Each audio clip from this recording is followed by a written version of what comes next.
I had an eating disorder from when I was about 8 years old up until I was about 24 years old.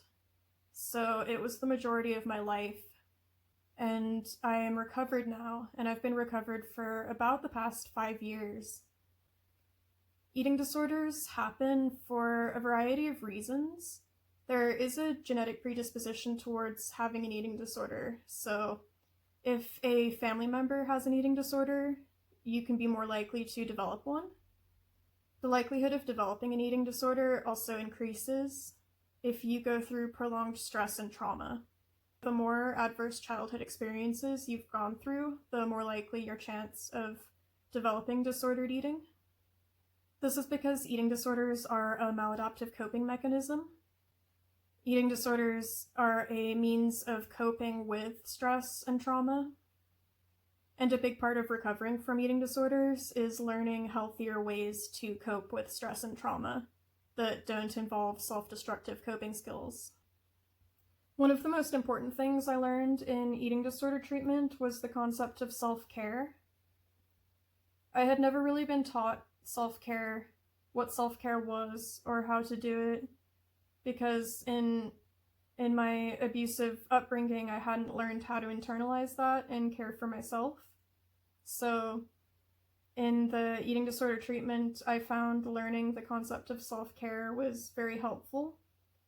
I was then able to practice doing self-care.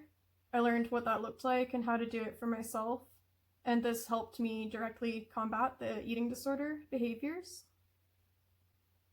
It's really tough with eating disorders because eating disorders oftentimes can develop as a result of emotional neglect and emotional abuse and abuse in general in childhood. It's basically the abuse turned inward. I found it impossible to take care of myself because I hadn't had that modeled for me as a kid. My parents didn't take care of me in the ways that I needed, so I didn't know how to take care of myself, and I didn't know that I deserved to be taken care of. Internalizing that abuse against myself through the eating disorder, it was an attempt at denial, because if I did that to myself and if I told myself it was okay to abuse myself, it also meant that it was okay what my parents had done to me. I wanted to deny how bad it was, what had happened to me, so that was a method of denying it. It must just be what I deserve.